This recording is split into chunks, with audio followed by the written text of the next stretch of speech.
형제라는 것, 형제를 서로 아끼는 마음이라고 합니다. 우리 인생의 큰 주제 중에 하나가 형제입니다. 그래서 드라마를 보고 영화를 보고 또 소설을 보고 여러 작품들을 봐도 항상 형제애나 가족애를 다루는 걸 볼 수 있습니다. 그런데 그만큼 그런 소재들을 많이 다룬다는 것은 현실에서는 그런 애틋한 형제애를 그렇게 찾기가 어렵다라는 반증이기도 해서 마음이 씁쓸합니다. 오히려 형제들이 서로 우애하고 서로 위해서 잘 지내는 경우도 있습니다만은 오히려 서로 경쟁하기도 하고 투닥투닥 싸우는 경우들도 많이 있는 것 같습니다. 역사적으로는 왕이 계승 문제를 놓고 왕의 아들들, 형제들의 난을 일으켜가면서 서로 쟁탈전을 벌이기도 하는 그런 사례들도 많이 찾을 수가 있고 그렇습니다. 아무튼 우리는 정말 그 형제라는 그것이 얼마나 좋은지 알고 또 그것이 우리의 삶에 꼭 필요한 요소라는 것도 알고 있습니다. 현실적으로 좀 부족하지만 그런 것들을 좀 함양할 수 있는, 그리고 또 돌아볼 수 있는 그런 시간이 오늘 됐으면 좋겠습니다. 본문은 20년 동안 헤어져 지내던 두 형제 야곱과 에서가 지금 극적인 상봉을 하는 장면입니다. 긴 세월 동안 한 사람은 잘못을 저지른 두려움과 초조함, 또 한 사람은 그 형제를 미워하고 복수하겠다고 이를 갈고 사는 그런 나날들을 보내왔었습니다.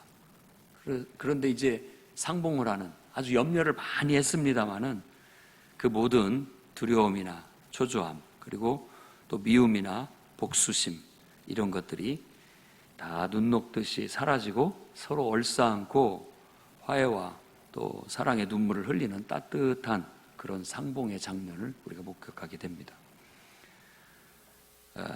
국제시장 영화 보니까 그 이상가족도 다루더라고요. 근데 그런 거 보면은 그냥 그 형제들끼리 부둥켜 안고 우는 거, 오랜만에 만나가지고 헤어졌다가 그런 거 보면 같이 눈시울을 붉히곤 했던 기억들이 납니다. 아무튼 세상이 어찌 돌아가는 것인지는 모르지만 그 험한 세월 속에 20년간 쌍둥이 형제임에도 불구하고 한 번도 보지 못하고 서로에 대한 반목과 질시, 또 서로에 대한 미움, 또 복수심, 이런 것으로 세월을 허비했다니 참으로 마음이 안타깝습니다.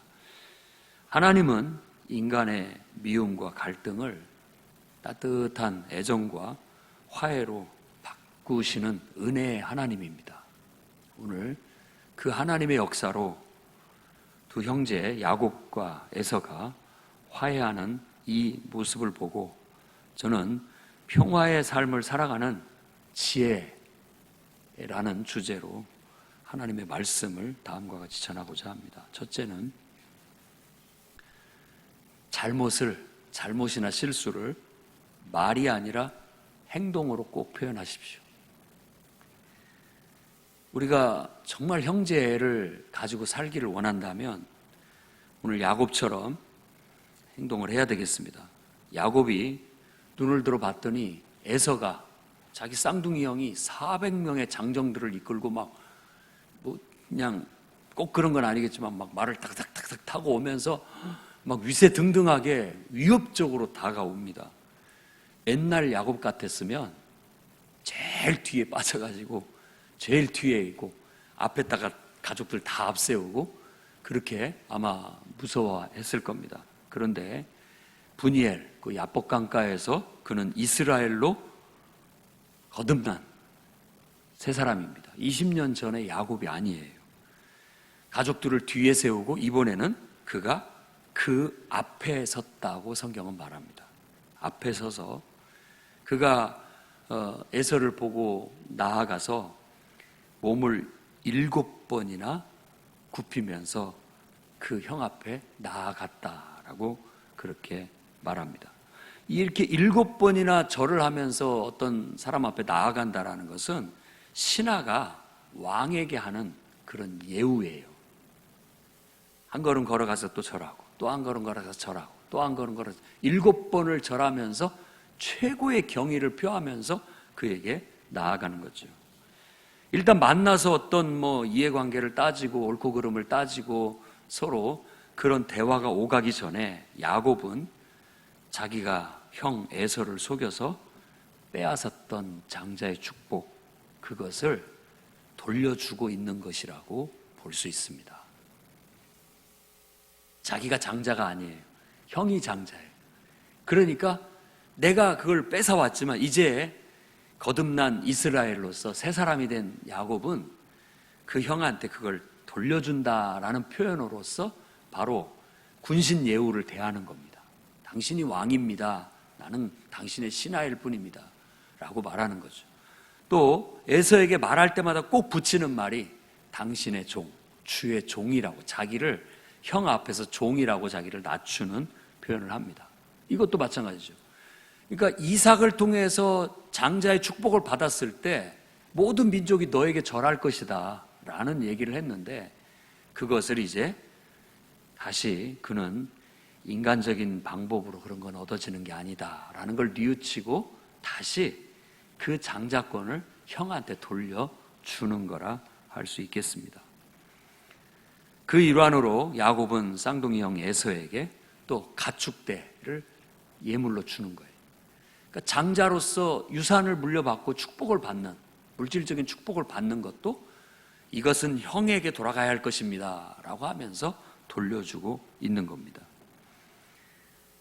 하나님이 마땅히 장자에게 줄 축복이었기 때문에 그는 장자인 에서에게 당신이 받아야 할 복입니다 라고 하면서 모든 것들을 돌려주고 있는 모습을 우리가 읽어낼 수 있습니다. 사람이 말로 잘못했어, 미안해, 용서해줘, 그렇게 하고 넘어가는 것보다는 오히려 말보다는 이와 같이 행동으로, 내가 장자권을 뺏었으니까 다시 장자로서 곧 대우를 해주고 그 권한을 넘겨주고 또 그걸로 인해서 내가 받은 축복이 있다면 그것마저도 다 돌려주는, 그는 행동 그 자체로 자신의 잘못을 바로잡고 있는 진정한 화해를 표현하고 있었던 겁니다. 그래서 이 땅이 정말 평화스러운 세상이 되기를 원한다면 형제가 필요한데, 이 형제를 통해서 평화의 세계가 오려면은 누구든지 실수도 할 수 있고 잘못도 할 수 있습니다. 그런데 그런 것들을 그냥 묻어두고 살면 늘 이 스트레스, 또 두려움, 초조함, 또 미움, 복수심, 이런 것들로 인해서 서로가 죽어가는 겁니다. 그러나 당당하게 앞장서듯이 당당하게 그 앞에 서서 정말로 잘못을 뉘우쳤다면 뉘우침에 걸맞는 행동을 보여줌으로써, 행동을 표현함으로써 우리는 미움도 또 두려움도 복수심도 다 가라앉힐 수 있다라는 걸 오늘 야곱을 통해서, 이 말씀을 통해서 깨달을 수 있게 되는 겁니다. 그러니 우리 또한 정말 이런 마음으로 항상 실천해 나갑시다. 실수할 수 있습니다. 잘못을 범할 수 있습니다. 그러나 우리가 하나님 앞에 예배드리고 하나님 앞에 기도하면서 이건 내가 정말 하나님 앞에 부끄러운 짓이다, 잘못했다라고 느낀다면 말만이 아니라 행동으로 보상해주고 정말로 행동으로 나의 잘못을 바로잡는 것을 분명하게 보여주게 된다면 우리는 한 걸음 더 평화를 향해서, 화해를 향해서, 정말 진정한 형제를 향해서 나아갈 수 있다고 믿습니다. 그거 하나로 인해서 에서는 완전히 달라집니다. 만나서 막 따지고도 싶었을 거고 옳고 그름을 가리고도 싶었고 꾸중도 하고 뭔가 벌을 내리려고도 생각했을지 모릅니다. 그러나 벌써 그렇게 앞에서 하고 나오니까 자기 마음이 싹 녹아내리는 거예요. 미움도 녹아내리고 복수심도 다 가라앉아 버린 거예요. 그런 상태에서는 이제 진짜 형제로 보이는 거죠. 그 전에 이 못된 놈, 나쁜 놈, 내가 가만두나 보다, 이런 미움과 복수심이 자기를 지배했다면 이미 앞에서 그 화목제물과 같이 야곱이 에서 앞에서 그와 같은 행동으로 자기의 달라짐을 보여주니까 마음이 열리고 감동을 받아 진짜 동생으로 보이는 겁니다. 그래 목을 어긋맞게 껴안고 대성통곡하면서 눈물을 흘리게 되는 겁니다. 이게 감동적인 정말 이상가족의 상봉 아니고 뭐겠습니까? 우리가 이런 형과 동생의 따뜻한 이런 관계가 회복이 될 수 있다면, 형제의 관계는, 인류는 확대 형제예요. 확대된 형제라고요. 그러니까 성경에서 말하는 형제는 형제끼리 서로 아끼는 마음 그 이상의 정신을 우리에게 가르쳐 주고 있는 거예요. 정말 서로를 애틋하게 생각하고 서로를 위하려고 생각하고 서로를 끌어안고 사랑으로 품어줄 수만 있다면 이 세상은 정말 따뜻한 세상이 될 것이고 평화로운 삶이 펼쳐지리라고 믿습니다. 그러므로 정말 여러분들도 평화롭게 따뜻한 형제를 느끼고 싶으시다면 오늘 말씀처럼 하나님의 은혜 안에서 내가 먼저 형제에게 정말 내 자신의 잘못과 실수 또 피해를 준 것에 대해서 반성하는 마음으로 행동을 고치면서 나를 바로잡으면서 그에게 정말 돌려줘야 할 것들이 있다면 돌려주는 태도로 나아가 그를 대하게 된다면 평화가 이루어지게 될 겁니다. 화해가 이루어지게 될 겁니다. 세상이 좀 더 따뜻해지게 될 겁니다. 냉랭한 세상, 냉소적이고 늘 서로 잡아먹지 못해 으르렁거리는 그런 세상 속에 이와 같은 우리의 실천이 있게 된다면 좀 더 우리는 따뜻한 세상을 만들 수 있다고 믿습니다. 저는 하나님을 섬기는 이 신앙 공동체인 교회가 바로 그런 형제를 훈련하는 장이라고 믿습니다. 하나님이라는 그분이 우리에게 은혜를 주셨을 때 그분을 통해서 진정한 형제를 실천해 나아갈 수 있게 됩니다. 그러니까 예배를 통해서 여러분들은 자꾸만 이런 것들을 함양해 나가셔야 돼요. 여러분이 예배자라면 내가 정말 이렇게 나의 감정, 나의 어떤 욕심 이런 것들을 확 누르고 벗겨내서 달라지고 있는지 이걸 살펴보셔야 됩니다. 십수년을 교회를 다니고 예배를 드려도 그걸 변화시켜내지 못한다면, 그런 감정을 내가 다스려내고 내 안에 있는 욕망들을 벗겨내지 않는다면 평생 가야 우리는 야곱이 이스라엘 되듯이 변화가 안 될 겁니다. 그러나 참된 예배자는 그런 변화를 경험하게 되고, 그것이 바로 어떤 죽은 자를 살리는 기적보다도 막 하늘에서 불이 내리고 땅이 갈라지고 엄청난 어떤 기적과 능력이 나타나는 것보다도 훨씬 더 위대한 성령의 역사라는 걸 믿으시기 바랍니다. 교회를 통해서 훈련하고 여러분들이 진정으로 여러분 자신을 변화시켜 나가고 정말 화해를 실천해 나가고 평화를 실천해 나가는 그런 성도들이 되시기 바랍니다. 마태복음 7장 12절에 예수님은 무엇이든지 남에게 대접을 받고자 하는 대로 너희도 남을 대접하라. 이것이 율법이고 선지자다라고 말합니다. 그러니까 성경의 가르침이 그거고 우리가 하나님을 섬기는 것 자체가 바로 그것을 훈련하는 거예요. 먼저 내가 나아가는 거예요. 먼저 대접하는 거예요. 그러면 그 똑같은 대접이 나에게 오는 거예요. 야곱이 그렇게 나갔기에 에서가 따뜻한 눈물로 형제로서 받아주고 화해를 했던 거죠.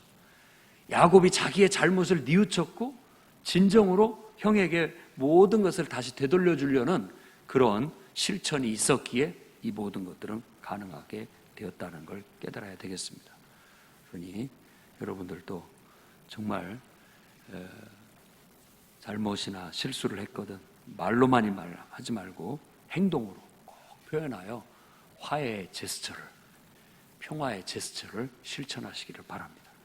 두 번째로는 법보다는 은혜를 앞세우면 평화로운 삶을 살 수 있습니다. 법보다는 은혜를 앞세워야 되겠어요. 여기 보면 5절에서부터 11절까지 은혜라는 말이 4번 나옵니다. 굉장히 많이 쓰고 있는 거죠. 은혜를 굉장히 강조하고 있어요.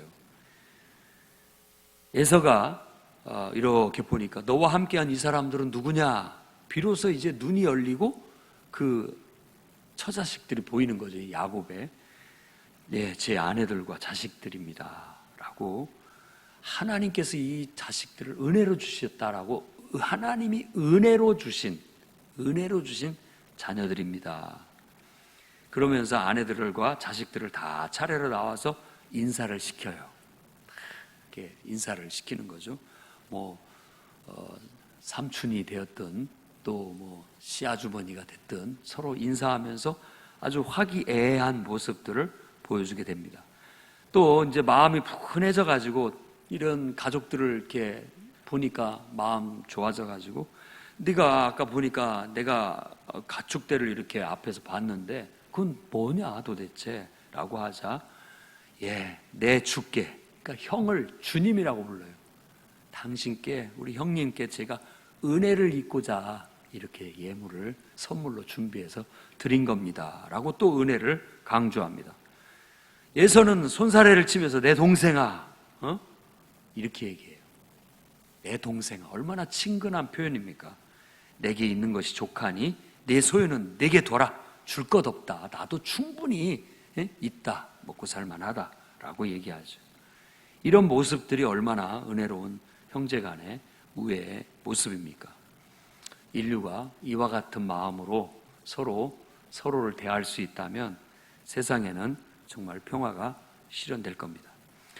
법이라는 것, 옳고 그름을 따진다라는 것은 필요합니다. 중요한 삶의 하나의 질서를 잡아주는 원칙이기도 하죠. 그러나 이 법이라는 것을 너무나 휘둘르다 보면, 옳고 그름을 너무나 따지다 보면 사람이 이 인간미가 없어지고 살기가 아주 각박해집니다. 너무 냉랭하고 너무 기계적이고 너무 따지다 보면 그렇습니다. 그리고 성경에서 원래 율법, 이 법이라는 것은 은혜가 제대로 지켜지지 않아서 은혜로 말미암아 이루어질 세상이 이게 깨짐으로 인해서 오게 된 것이라고 얘기를 합니다. 생각해 보십시오. 에덴 동산에는 은혜의 동산이었습니다. 법이 거의 없었죠. 딱 선악과를 먹지 말라는 것 외에는. 그러나 선악이라는 것, 결국 그 선악과를 따먹고 선과 악을 구분하는 것, 옳고 그름을 따지기 시작하면서부터 그들의 인생은 완전히 달라진 거예요. 인류의 인생이. 그때부터 미움과 살인이 시작되게 된 겁니다. 잘 생각해 보십시오. 너무 옳고 그름을 따지는 것이 결국은 미움을 부르고 살인을 부르는 그런 독소가 될 수 있다는 거 한번 생각해 봤으면 좋겠습니다. 그렇다고 해서 제가 법을 무시하고 살라는 게 아니에요. 가능하면 창조주 하나님의 은혜라는 것을 통해서 질서를 잡을 수 있다면 더 좋겠다라는 겁니다. 그래서 우리는 다 그런 마음을 가져야 돼요. 다 하나님의 은혜로 먼저 모두를 대할 수 있는 마음, 그게 필요하다고 봅니다. 예수님께서 누가 내 가족이냐 라고 하시면서 누구든지 하나님의 뜻을 행하는 사람, 그 사람이 곧 내 형제고 자매고 어머니다 라고 말하고 있습니다. 그러니까 핏줄로만이 가족이 아니라는 거예요. 하나님께 속한 사람은 누구나 형제 자매가 될 수 있다라는 그런 가르침을 우리에게 주고 있습니다. 하나님을 우리가 아버지 하나님이라고 부를 수 있다라는 것 자체, 그걸로써 우리는 서로가 서로에게 하나님의 은혜로 말미암아 형제 자매로 대할 수 있는 그런 관계가 형성될 수 있다라는 겁니다. 그런 관계 속에는 정말 하나님을 너도 사랑하고 나도 사랑하고 이렇게 서로 은혜 가운데서 서로를 대할 수 있는 푸근한 마음이 있음으로 인해서 서로가 서로에게 피해를 주지 않고 서로가 서로를 돕고 살려는 그런 마음이 자발적으로 실천되어지게 되는 겁니다. 그런데 이제 서서히 옳고 그름을 따지다 보면은 좋다, 그럼 법대로 하자라고 그렇게 가게 됩니다.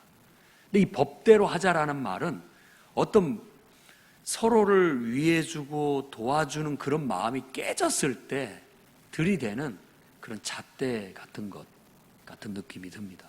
그러다 보니까 자꾸 법으로 하자, 그리고 또 옳고 그름을 따져보자 라고 하면 서로의 관계가 그만큼 이렇게 뭔가 좀 금이 간 것 같고 멀어진 것 같은 느낌이 들 수 있다라는 겁니다. 가능한 한 우리 그리스도인들은 법을 늘 최후의 보루에 두고 지키되 항상 그 앞에 은혜를 앞세워서 은혜로 사람을 대할 수 있는 태도를 더 실천해 나가야 되겠습니다. 은혜를 먼저 베풀고 안 됐을 때 최후의 보루에 법을 씀으로써 그걸로 인해서 어떤 선을 긋는 것이 더 이 세상의 평화를 증진하는, 그리고 형제의 따뜻함을 더 증진해 나갈 수 있는 좋은 방법임을 깨닫고 은혜를 앞세우는 기독교 정신을 우리가 실천함으로써 이 세상의 평화를 더욱더 퍼뜨려 나갈 수 있기를 주의 이름으로 축원합니다. 세 번째로는 형제를 하나님 얼굴 보듯이 대하라는 겁니다. 10절에 야곱이 에사한테 말합니다. 내가 형님의 얼굴을 배운즉 하나님 얼굴을 본 것 같사오며. 굉장히 과장된 아부같이 느껴질 정도예요. 그런데 곰곰이 성경을 쭉 전체적으로 보면 이건 성경의 가르침입니다. 이 지극히 작은 자 하나에게 한 것이고 내게 한 것이다. 내게 한 것이다. 이런 사상. 또 바울도 죽게 하듯 하라. 죽게 하듯 하라. 이런 표현들은 바로 이 야곱이 에서를 하나님 얼굴 보듯 내 마음이 좋습니다. 기쁩니다. 라고 하는, 이게 빈말이 아니라 사람을 기분 좋게 하기 위한 아부가 아니라 진심이 됐을 때 정말 형제가 실천될 수 있고 우리 안에 평화가 이루어질 수 있다라고 말할 수 있다는 겁니다. 사람들은 대개 다 평화를 원하죠. 누가 싸우기를 원합니까? 갈등보다는 화해를 더 원하죠. 현실은 그러지를 못한다는 게 사실입니다. 이렇게 평화로운 것보다도 전쟁이 끊임없이 일어나고 또 화해를 이루기보다는 갈등이 더 많은 게 지배적이라는 건 알고 있습니다. 그런데 이렇듯 오랜 원한을 품고 이렇게 미움과 또 다툼과 복수심으로 세상을 살다 보면 우리 마음도 모질어지고 자꾸만 세상이 각박해짐으로 인해서 살기가 더 힘들어지니까 결국은 나한테 손해가 된다라는 걸 우리는 알아야 되겠습니다.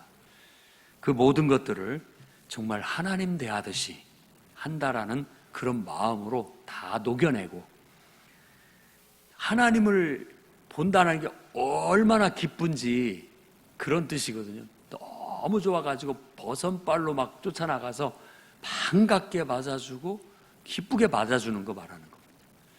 우리나라 사람들도 예로부터 인사를 중요시 여겼는데 인사라는 것이 사람을 기쁘게 마음을 열고 이렇게 환영해주고 받아들여준다라는 그런 태도인 거예요. 그러다 보니까 그런 마음으로 다 서로가 얼른 가서 쫓아가서 환영해주고 인사해주고 따뜻하게 서로 이렇게 품어주고 서로를 즐거워하게 된다면 세상은 평화가 이루어지게 될 겁니다. 우리의 고통 중에 하나는 나 때문에 누군가가 괴로워지는 것이 내가 괴로운 것보다 더 괴로운 처벌입니다. 그건 형벌이 형벌. 나 때문에 누가 힘들어한다든지 누가 괴로워한다든지 그런 건 내가 괴로운 것보다 더 큰 처벌이고 형벌인 것 같아요. 나로 인해서 기쁨을 얻을 수 있고 나로 인해서 누군가가 유익을 얻을 수 있다면 그보다 더 행복한 일이 어디 있겠습니까? 나그네를 대접할 때 하나님을 만난 것처럼 우리가 모든 성도들을 서로 대할 때 정말 하나님 보듯이 그냥 기쁘고 반갑게 맞아주고 서로를 귀하게 여기고 서로를 기뻐해 준다면 똑같은 나도 그런 대접을 받게 되리라 믿습니다. 서로가 기쁘게 대하고 아주 서로가 기쁨의 원천이 될 수 있도록 힘쓰는 저와 여러분이 됐으면 좋겠습니다. 예수님이 보여주신 그 아낌없이 베풀어 주신 그 사랑, 그것을 우리는 본받아 가고자 예수를 따르는 주님의 제자가 된 것이 아니겠습니까? 기독교는 바로 그런 예수의 정신, 사랑의 정신, 바로 평화의 정신을 실천하기 위해서 나아가고 있는 공동체입니다. 서로 피해주지 말고 혹시라도 피해준 것이 있다면 즉시 가서 보상해주고 빨리빨리 해결해 나아가도록 힘씁시다. 옳고 그름을 너무 집요하게 따지고 몰고 늘어지기보다는 좀 더 은혜로 사람들을 포용해 줄 수 있도록 힘씁시다. 서로가 서로를 하나님 대하듯이 기뻐해 주고 정말 기쁜 마음으로 환영해 준다면 이 세상이 화기애애한 그런 형제가 더 뜨겁게 피어오르리라 믿습니다. 이 시대에 저와 여러분들이 오늘 말씀을 통하여 형제사랑, 이것을 실천함으로써 진정한 평화의 그런 삶을 우리가 실천해 나가기를 주의 이름으로 축원합니다. 기도하겠습니다. 자비의 하나님,